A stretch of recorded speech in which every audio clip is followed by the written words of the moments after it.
Welcome back to Horror Cow Stories. If you're here right now, you already know what kind of night this is going to be. And if you're new, listen carefully. This is not the compilation you play with the lights off. Not because it's scary, but because these stories have that real feeling. The kind that makes you glance at your window, double-check the lock, and wonder what's outside your door. Tonight, I'm sharing 8 first-hand stories sent in by real people, hikers, hunters, weekend wanderers, and a few who admit they pushed way past the point where they should have turned back. These aren't campfire tales. These are the moments that changed how they see the woods forever. Some of them won't step foot on the Appalachian Trail again. Some won't go into the woods at all. These are their words, their experiences. And once you hear them, you'll understand why. Before we get into the first story, if you're new here, subscribe and turn on notifications.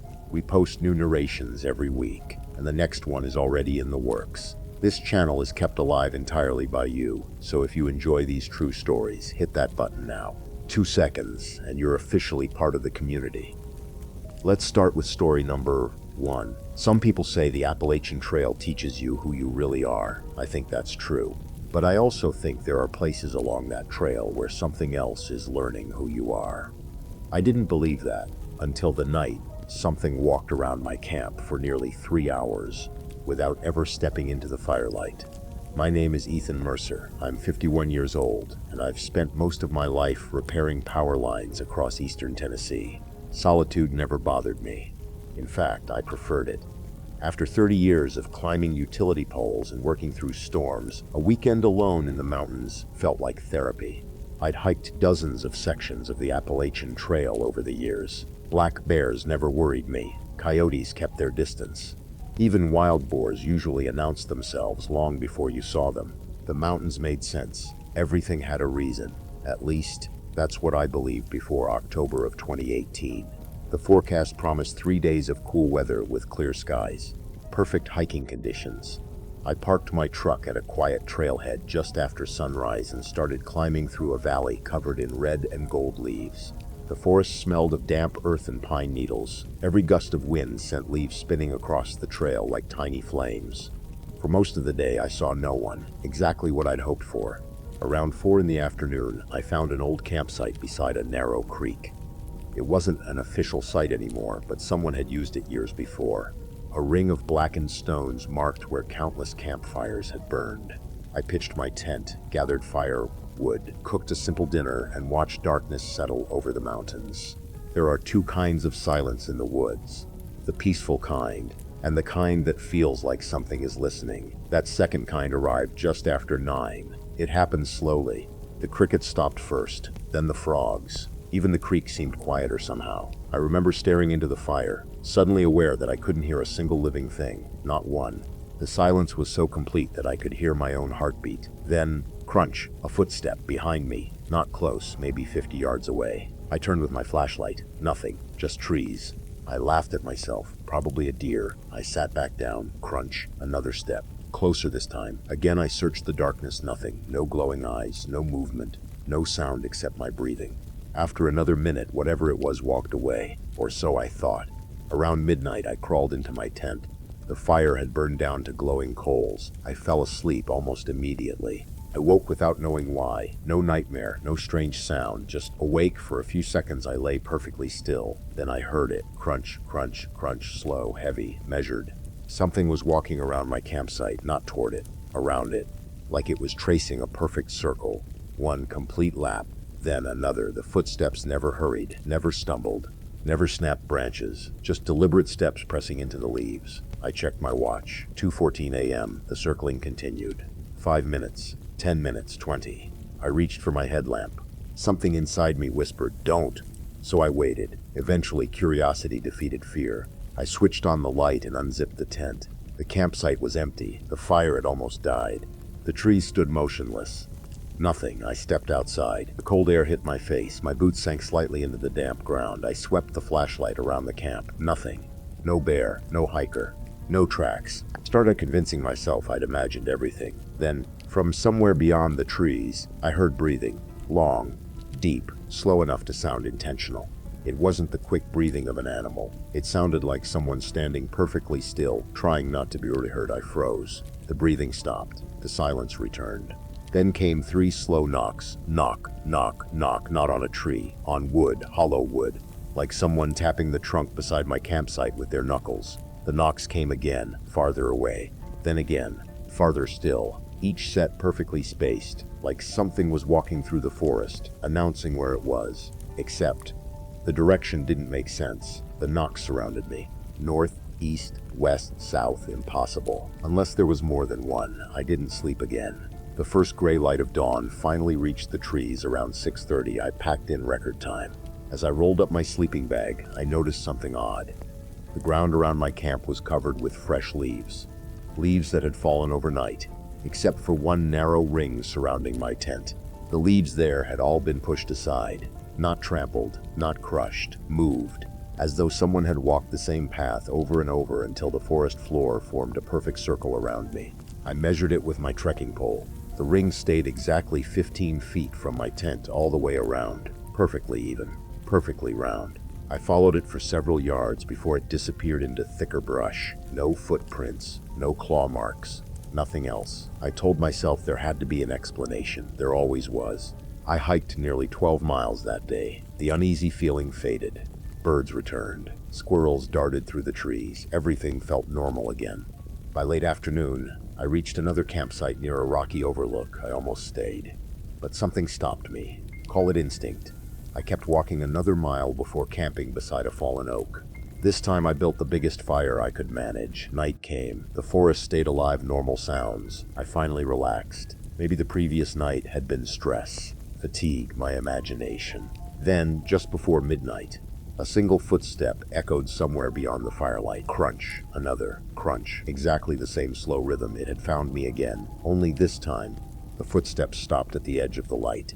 I stared into the darkness. Nothing moved. Minutes passed. Then a voice spoke. Soft, almost curious, not loud enough to understand. Not in any language I recognized. Just enough to tell me one impossible thing. Whatever had followed me wasn't an animal, and it knew I was awake. I never saw it, not that night, not ever.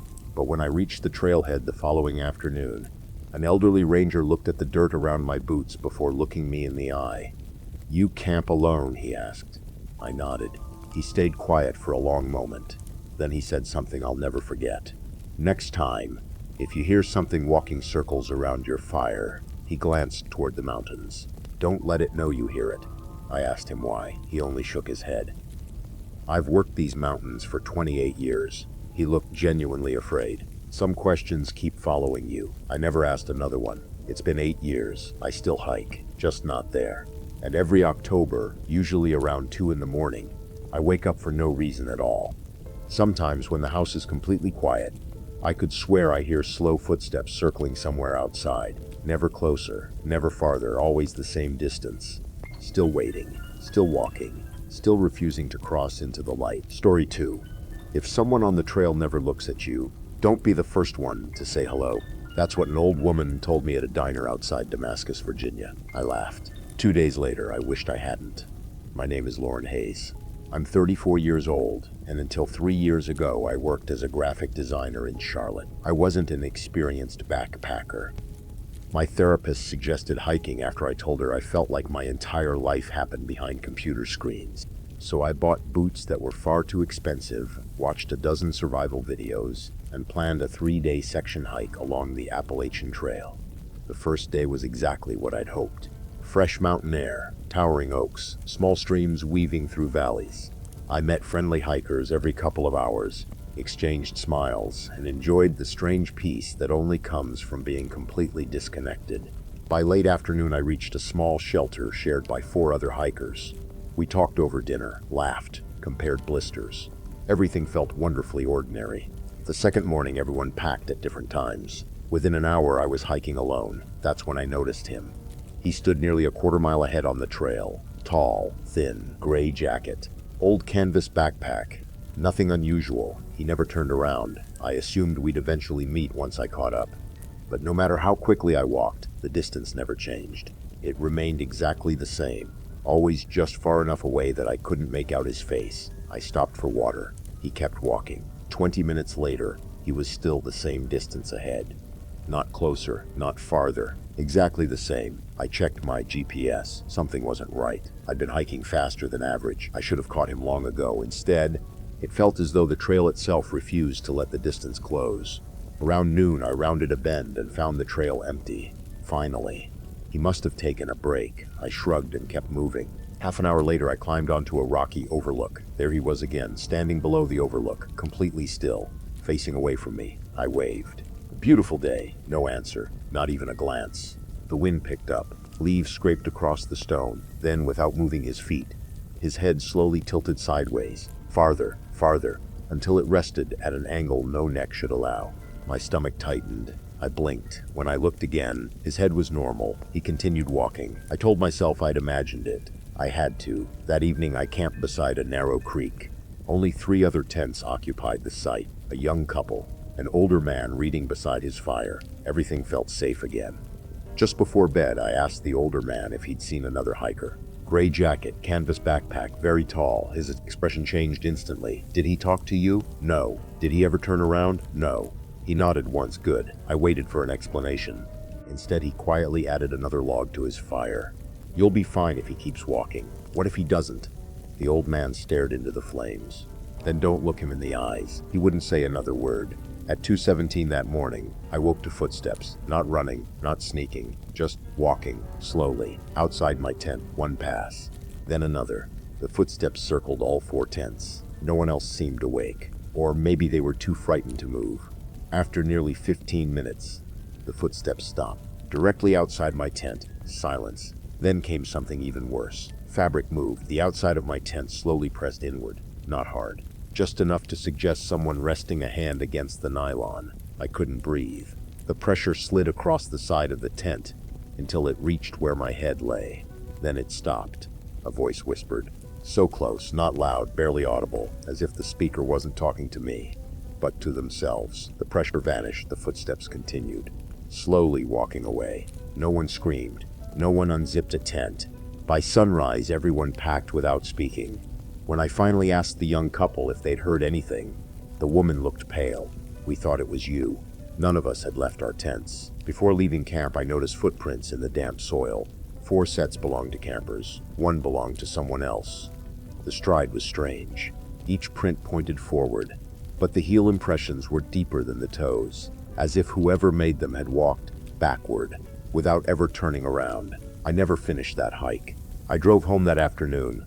Months later, curiosity got the better of me. I called the ranger station. I described the tall man, the gray jacket, the old backpack. Long silence. Then the ranger sighed. We still get reports. What reports? Hikers who spend hours trying to catch someone they never reach. I laughed nervously. So he's real? Another silence. Finally, the ranger answered. We've never found anyone matching that description. Before hanging up, he said one last thing. If you ever see him again, what? Whatever you do, don't let him be behind you. I haven't returned to that section of trail. Sometimes, driving lonely mountain roads at dusk, I catch a glimpse of someone walking along the tree line. Gray jacket, canvas backpack, always facing away. Always just far enough ahead that I can't quite catch up. These days, I don't try. Story 3. There are sounds in the mountains that every experienced hiker eventually learns. The scream of a fox, the bark of a deer, the coughing grunt of a black. And then, there are sounds that don't belong anywhere. I've only heard one of those once. I hope I never hear it again. My name is Caleb Morrison. I'm 43 years old, and for almost 2 decades I worked as a wildlife photographer throughout the Appalachian Mountains. My job depended on patience. I'd spend days sitting in blinds, waiting for a single photograph. I knew animal behavior better than most people knew their own neighborhoods, which is why I know what happened that October wasn't an animal. It was something pretending to understand them. I had planned a 4-day solo photography trip in a remote section of western North Carolina. The weather couldn't have been better. Cold mornings, clear skies, a full moon due on the second night. Perfect conditions. The first day passed quietly. I photographed a young black bear fishing in a creek, a pair of pileated woodpeckers, and just before sunset, a massive barred owl perched on a dead pine. I remember thinking I'd already gotten my money's worth. I should have gone home then. The The second afternoon, I climbed onto a narrow ridge overlooking miles of untouched forest. It was beautiful, almost too beautiful. There wasn't a single airplane overhead, no roads, no power lines, nothing but endless mountains fading into blue haze. Then I noticed something strange. Every bird had disappeared, not flown away, disappeared. The forest had become unnaturally quiet. I'd experienced predator silence before. Usually it lasted a minute or two. This continued for nearly 20. Even the wind seemed reluctant to move. Then, someone whistled. 3 clear notes. Low, slow, almost musical. It came from the valley below. I smiled. Another hiker, I answered with a whistle of my own. Silence. Then, the exact same 3 notes came back only. They came from the ridge behind me. I spun around. Nothing, just trees. I waited. No footsteps, no voices, no movement. I convinced myself the sound had echoed. Mountains do strange things with noise, at least. That's what I wanted to believe. That evening I camped beneath a stand of old hemlocks. I skipped a fire. The moon provided enough light to read. Around 11 I crawled into my sleeping bag. Sometime after midnight, the whistling returned. 3 notes, closer now, maybe 100 feet away. Again, 3 notes, closer, then again. Each time the sound came from a different direction. North, east, south, west. Always the same melody. Always exactly 3 notes. It felt less like communication and more like someone checking where I was. I reached for my satellite messenger. No signal. That wasn't unusual. What was unusual was my camera, its motion sensor activated. Click, a photograph. Then another. Click, then another. The camera faced away from toward the trees. Something kept triggering it, but I couldn't hear anything moving. No branches, no footsteps, only 3 quiet whistles. At dawn, I checked the photographs. The first image showed empty woods. The second, still empty. The third made my stomach turn. Between 2 trees stood what looked like a person, except the proportions were wrong. Its arms reached almost to its knees. Its shoulders were impossibly narrow. And although the photograph was sharp, its face contained no detail, just darkness. I zoomed in, pixels, nothing more. The 4th photograph. The figure had moved, nearly 30 feet closer. The 5th, closer again. The 6th, nothing. Empty forest, as if it had never been there. I searched the area for tracks. There weren't any.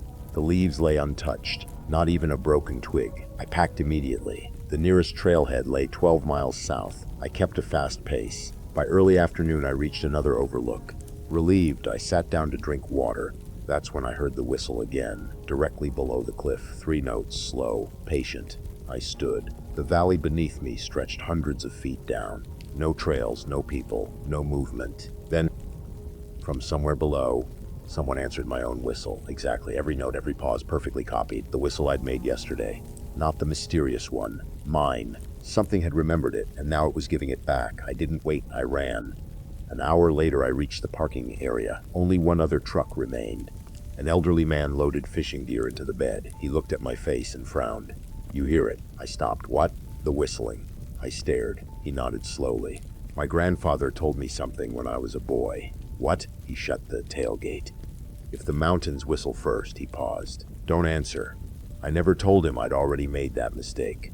It's been 5 years. I still work as a photographer, just not in those mountains. Every photograph I take is automatically backed up to cloud storage. A few months ago, I searched my archive for that trip. The photographs from the second night were gone. Every single one, except one, the final image, taken automatically at 3:14 that morning. It isn't pointed toward the forest, it's pointed toward my tent. The zipper is halfway open. Someone is standing inside, looking out. The strange thing is, I was asleep when that picture was taken. At least, I think I was. Story 4. The first time I saw him, I thought he was a dead tree. The second time, I realized the tree had moved. And the third time, it was standing less than 20 feet from my tent. My name is Daniel Brooks. I'm 39 years old, a structural engineer from Knoxville, Tennessee. My work has taken me across hundreds of bridges, mountains, and forests, so I don't scare easily. My job revolves around facts, measurements, logic. That's probably why it took me so long to admit there was nothing logical about what happened during my 3-day solo hikes in the Cherokee National Forest. It was late September, the kind of morning where the mountains wear a thin blanket of fog and every spider web glitters with dew. I'd hiked that section of trail before. It wasn't particularly remote, but once you left the parking area behind, the forest swallowed every sound from civilization, exactly what I wanted. By late afternoon, I found an old campsite tucked into a grove of towering tulip poplars. There was no fire ring, no recent footprints, just a flat patch of earth covered in years of fallen leaves. Perfect. I pitched my tent, filtered water from a nearby spring, and cooked dinner while the sun disappeared behind the ridge. As darkness settled in, the forest came alive. Tree frogs chirped. Owls called from somewhere high above. Leaves rustled as squirrels made their last frantic searches before nightfall. Everything felt normal, until it didn't. The silence arrived all at once. Not gradually, instantly. One second the woods were alive. The next, nothing. Even the breeze stopped. I remember staring into the fire, feeling an uneasiness I couldn't explain. Then I noticed something standing between two trees. It was far enough away that I couldn't make out details. Tall, very tall, perfectly still. I assumed it was a broken trunk. The firelight plays tricks in the woods, so I looked away. When I glanced back, it was gone. I laughed under my breath. "You're getting jumpy, Dan." I finished my coffee and crawled into the tent.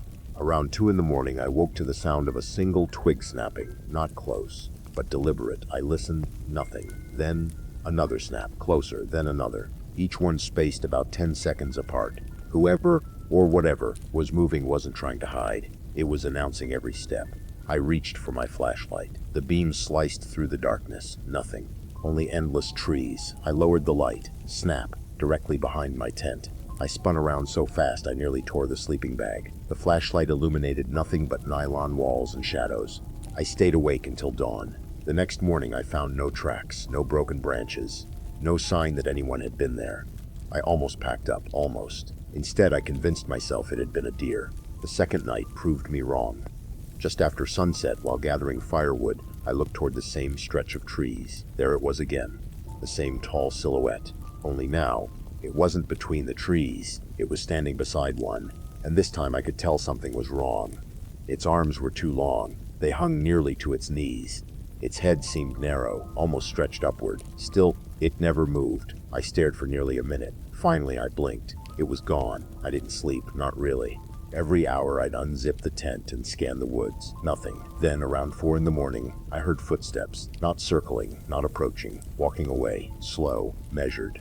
As if someone had decided to leave. I waited another hour before stepping outside. The ground was damp from overnight mist. Perfect conditions for tracks. There weren't any. Except one. A footprint. Human-shaped. Far larger than mine. Pressed so deeply into the earth it looked as though whoever made it weighed hundreds of pounds. Just one. Nothing leading to it. Nothing leading away. One impossible footprint. That should have been enough. I packed. Started hiking. Less than a mile down the trail, I met a retired park volunteer trimming brush. We chatted for a minute. Before leaving, he asked where I'd camped. I described the grove. His smile disappeared. "No one camps there anymore. Why?" He looked toward the trees. "They started finding single footprints there about 15 years ago. Bear?" He slowly shook his head. "No, what made them?" He shrugged. "No one's ever found the second print." I felt cold despite the afternoon sun. Before I could ask another question, he said something that still wakes me up some nights. "Did you see the hollow man?" I laughed. "What?" "The tall one." He didn't smile. "If you ever see him again," he leaned closer. "Don't blink." I asked why. His answer was almost a whisper. "Because he only moves when nobody's looking." I never returned. Sometimes logic isn't enough. Sometimes the smartest thing you can do is leave a mystery alone. Story 5. The campsite looked perfect. A fire ring. Fresh-cut logs for sitting. A picnic table that looked almost new. Someone had even stacked dry firewood beside it. The strange part? According to every map I checked afterward, that campsite has never existed, and neither did the woman sitting beside the fire. My name is Mason Carter, and for 12 years I worked as a paramedic in Asheville, North Carolina. After years of responding to car wrecks, overdoses, and house fires, I started taking solo backpacking trips to clear my head. The Appalachian Mountains became my escape. I wasn't chasing adventure. I was chasing silence. In early October, I planned a 4-day hike through a little-used section of trail. The forecast called for cool nights, clear skies, and almost no chance of rain. The first day was uneventful. I crossed 2 wooden bridges, passed 3 other hikers, and reached an overlook just before sunset. I intended to camp at an official shelter another 3 miles ahead, but the fading light convinced me to stop early. That's when I saw it. Hidden just off the trail was a beautiful campsite. It looked almost too perfect. The fire ring had been cleaned. The ground was level. The logs around the fire pit looked freshly placed. Someone had even left neatly split firewood under a tarp to keep it dry. I remember smiling. Whoever built this place deserves a thank you. There wasn't another tent in sight. No voices, no vehicles, just complete stillness. I set up camp and built a small fire. As darkness settled over the forest, I noticed something strange. The smoke from my fire drifted straight upward. Not a hint of wind. Yet the trees around me swayed gently, as though they were caught in a breeze I couldn't feel. Around 9 o'clock I heard footsteps, soft, measured. Someone was approaching along the trail. Relieved, I assumed another late-arriving hiker had found the campsite. A woman stepped into the firelight. She looked to be in her 60s. Long gray coat, old leather boots. In one hand she carried a brass lantern. Oddly, the lantern wasn't lit. "Evening," I said. She smiled politely but didn't answer. Instead, she walked to the opposite side of the fire and sat down. For nearly 10 minutes we sat in silence. The only sound was the crackling fire. Finally, I asked, "Are you hiking alone?" She looked at me, not angry, not friendly, just curious. Then she quietly asked, "Did you build this fire?" "Yeah." She nodded once. "Good. Nothing else." Eventually, I crawled into my tent. Sometime after midnight, I woke to a faint glow. The lantern. It was shining now, not brightly. Just enough to cast a pale amber circle through the fabric of my tent. I unzipped the door. The woman stood at the edge of camp, lantern hanging at her side. She wasn't looking at me. She was looking into the forest, as though waiting for something. Then she spoke, quietly. "So many of them tonight." I stepped outside. "Who?" She slowly raised one finger and pointed into the darkness. I couldn't see anything. Then, tiny lights appeared between the trunks. 1, 3, 7, 12, dozens. At first I thought they were fireflies, until they all blinked at exactly the same time. Eyes watching us. Without another word, the woman began walking away from the campsite. She never looked back. Her lantern swung gently with each step. For reasons I still can't explain, I almost followed her. Climax 8:30, 10:30. The eyes moved closer, not quickly, patiently. Closing the distance one tree at a time, my instincts screamed at me to run. Instead, I threw another log onto the fire. The flames roared higher. The eyes stopped, every single one. For nearly a minute, nothing happened.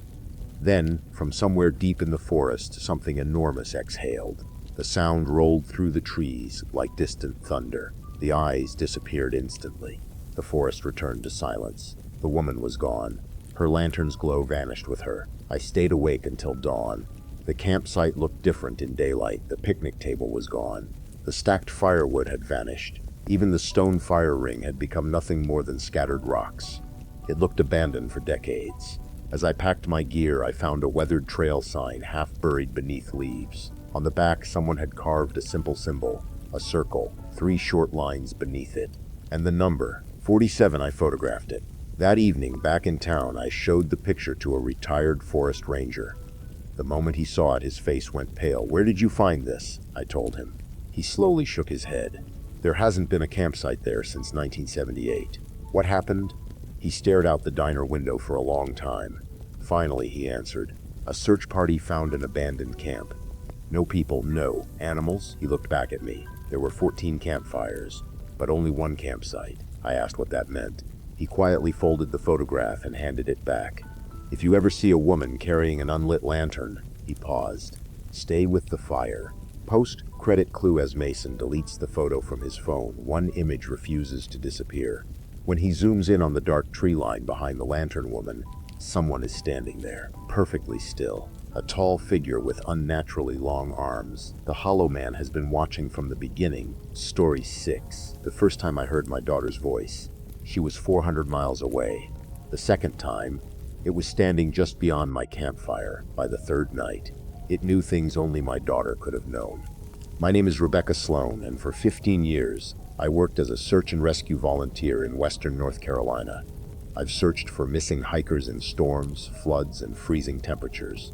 Most people who get lost make the same mistakes. They panic, they leave the trail, they chase familiar sounds. That's exactly why I ignored the first voice. I wish I had ignored the second one too. Rebecca is hiking a quiet section of trail to recover after a difficult rescue mission. The forest feels unusually alive. She notices deer watching her from impossible distances. None of them run. None of them blink. One buck stands beside the trail for almost 5 minutes without moving. When she raises her camera, it's gone. No sound, no crashing brush. Just gone. First night around midnight, she hears someone softly calling, "Mom?" Her entire body freezes. Her daughter is at home with her father. She knows that. Still, the voice sounds perfect. Same tone. Same little crack at the end of each sentence. Again, "Mom?" This time, it's farther away, deeper in the woods. She refuses to answer. The voice falls silent. The second day, Rebecca finds strange hoof prints crossing the trail. At first glance, they look like deer tracks. Then she notices something impossible.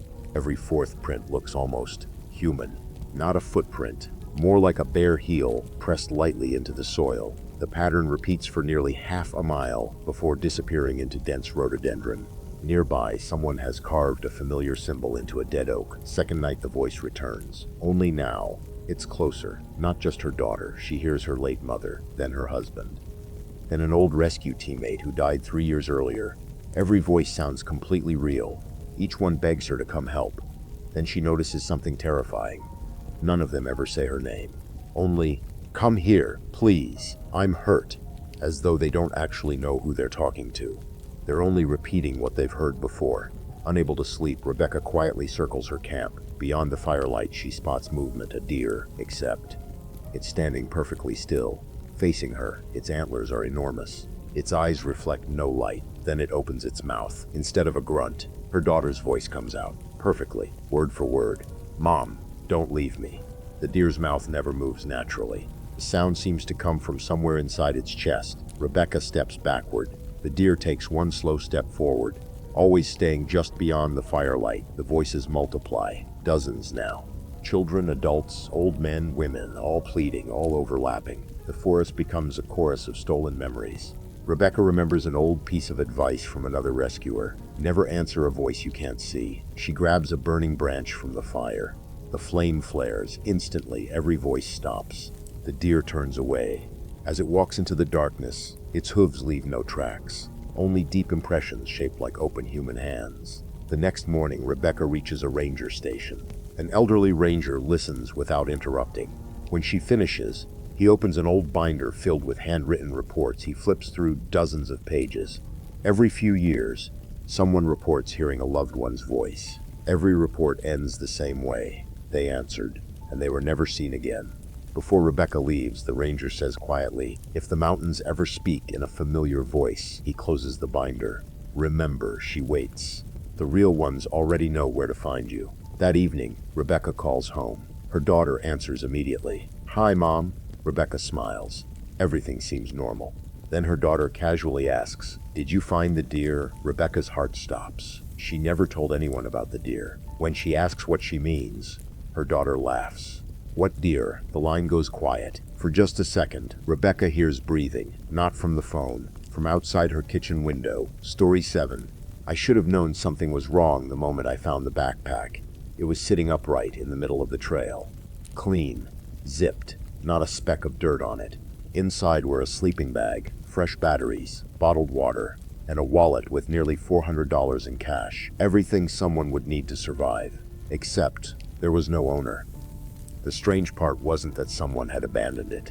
The strange part was that every zipper was neatly closed, every strap carefully tightened, as if whoever left it expected to come back within a few minutes. No one ever did. My name is Noah Granger. For nearly 8 years, I volunteered with a county search and rescue team in eastern Tennessee.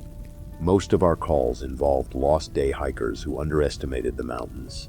They were usually found within hours. Occasionally, we'd search for someone who simply vanished. No footprints, no torn clothing, no signs of a struggle, just a trail that ended where it shouldn't. Those cases stayed with you. Maybe that's why I agreed to help when a ranger asked if I'd join a small volunteer search for a missing backpacker named Evan Holt. 26 years old, experienced hiker, last seen 2 days earlier. His GPS signal had stopped near an old logging road. Our team consisted of 5 people, 2 rangers, 3 volunteers. The weather was perfect. Visibility stretched for miles. It should have been an easy search. By mid-morning, we'd reached the last place Evan had been seen. His footprints were easy to follow at first. Fresh enough to distinguish the tread pattern, he'd stayed on the trail exactly as expected. Then the tracks simply stopped, not faded, stopped. One final footprint pressed into damp soil. Beyond it, untouched leaves. The ranger leading our group frowned. "I've seen washouts or racetracks," he muttered. "I've seen rain do it." He stared at the ground. "I've never seen this." None of us had. We spread out in a line, searching for any clue. Broken branches, dropped gear, fabric, anything. That's when I found the backpack. Perfectly placed beside a weathered trail marker. It looked brand new. The ranger opened it carefully. Everything was inside. Phone, wallet, food, even the emergency locator beacon. Nothing was missing, except Evan. One of the volunteers laughed nervously. Maybe he got picked up. Nobody answered, because we all knew the same thing. No one hikes miles through rough mountains barefoot without food, water, or their phone. Around noon, we heard a whistle. 3 short notes. One of the younger volunteers raised his hand. That came from Jason. Jason was another member of our team searching farther uphill. The whistle came again. 3 identical notes. The lead ranger frowned. "Jason doesn't use whistles." "What?" "He lost his whistle years ago." Silence settled over the forest. Then a voice drifted between the trees. "Found something." It sounded exactly like Jason. The volunteer started walking toward the voice. The ranger grabbed his backpack. "Stay on the line." "But that's Jason." "No." The ranger's grip tightened. "If Jason finds something," he looked into the trees, "he'll come to us." The voice called again. Closer this time. "Over here." Every instinct told me it was another member of our team. But something about the words bothered me. They sounded right. Too right. Perfectly clear. Too clear. In a dense forest, voices bounce, echo, fade. This one didn't. It sounded as if someone were speaking directly into my ear. We ignored it and continued searching. Within minutes, we found Jason. He was nearly half a mile away. He hadn't called us. He hadn't blown a whistle. His face turned pale when we described what we'd heard. "I thought," he hesitated. "I thought I heard you." None of us spoke. That afternoon, clouds rolled across the mountains much earlier than expected. The woods darkened. Visibility shrank. The ranger decided to turn back. No one argued. We packed up and started hiking toward the trailhead. About 20 minutes later, I noticed something odd. There were 6 sets of footprints on the muddy trail. There should have been 5. I counted twice. 6. Always 6. The extra prints stayed at the back of our line, perfectly matching our pace. Whenever we stopped, they stopped. Whenever we walked, they continued. No one was behind us. I checked 3 separate times. Nothing, just empty trail. The ranger suddenly ordered everyone to keep moving. Faster, no explanation. We obeyed. After nearly an hour, we reached a narrow wooden bridge crossing a rocky stream. The ranger stopped. "Cross one at a time."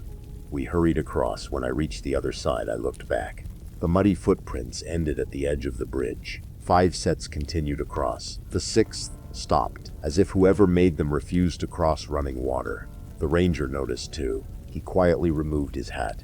"Let's go." Back at the station, I couldn't stop thinking about Evan's backpack. I asked if they'd ever found him. The ranger sighed.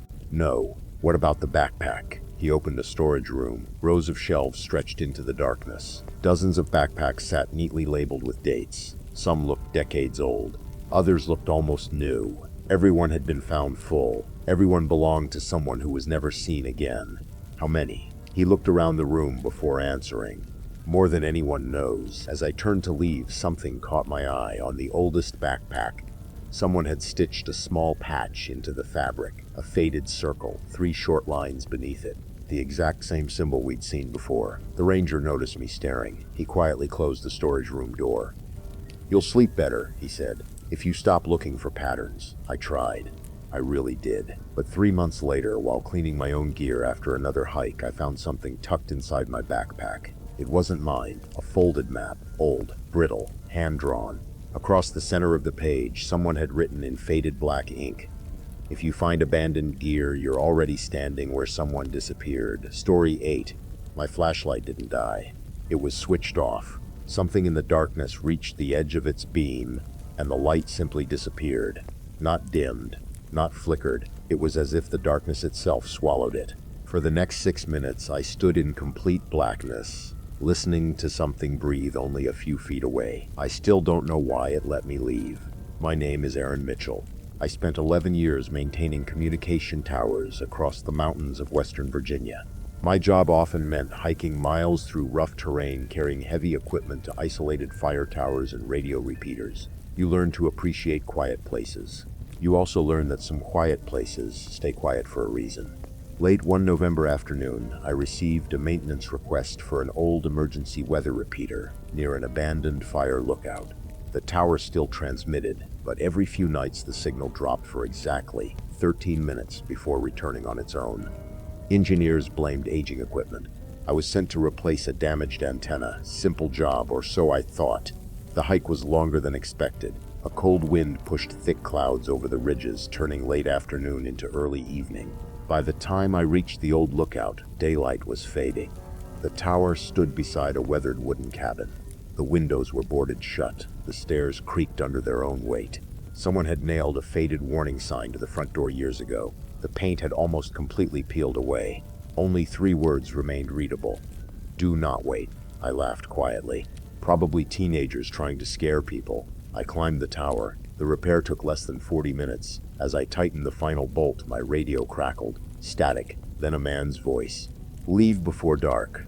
The transmission broke apart. I checked the frequency. No one should have been using it. I called back. Nothing, only static. Night fell faster than I expected.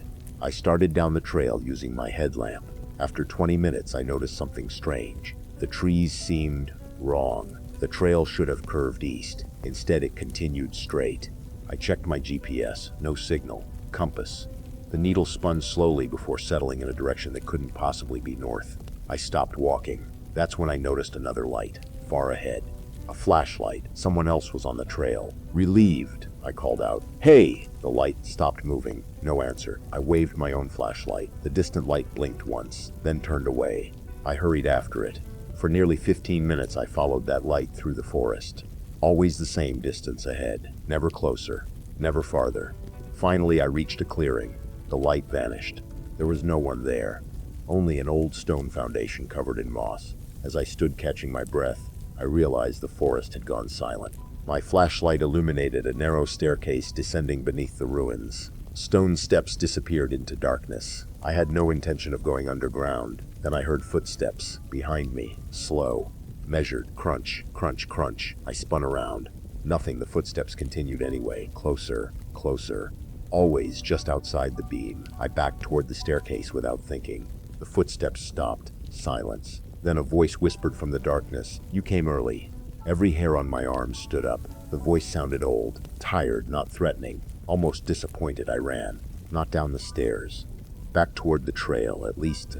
I thought it was the trail. The forest had changed. The trees stood farther apart now. Their trunks looked black against the moonlight. No insects, no wind, no sound except my breathing. Then my flashlight beam shortened.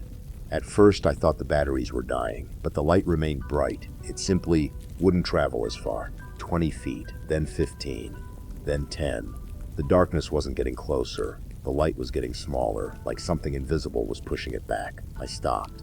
The beam ended only 6 feet in front of me. Beyond that, nothing existed. No trees, no trail, only absolute blackness. Then, a hand reached into the edge of the light. Long fingers, gray skin. Perfectly still, another hand appeared beside it, then another. They never crossed into the light. They simply rested there. The beam shrank again, 5 feet. 4, 3. My heart pounded so hard I could barely hear anything else. Then, click, without warning.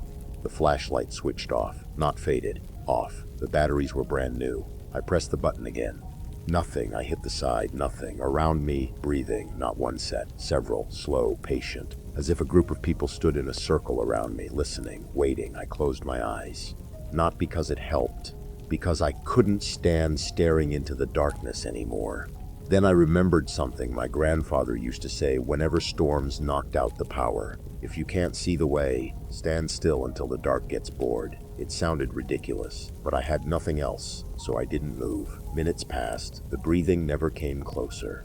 Neither did it move away. Eventually, a cold wind touched my face. The forest sounds returned all at once. Owls, branches, the distant rush of water. My flashlight suddenly turned back on by itself. The beam stretched normally again. The darkness was gone. I was standing on the trail, exactly 50 yards from my truck. The next morning, I drove back with another technician. I wanted proof. Proof that exhaustion had caused everything. We found the lookout, the tower, the cabin. But there was no stone foundation, no staircase, no clearing, nothing. The second technician frowned when I described it. You know what stood here before the tower? What? He pointed toward the trees. Another lookout. What happened to it? It burned down in 1968. Anyone die? He nodded once. The night watchman. They never found his flashlight. That evening, curiosity got the better of me. I searched old newspaper archives. There was one photograph of the burned tower. The image showed firefighters standing in front of the ruins. Most people would never notice it. I almost didn't. Far in the background, at the edge of the trees, a single flashlight beam pointed toward the camera. But there was no person holding it, only the light, waiting, as if someone was still trying to lead the next traveler off the trail.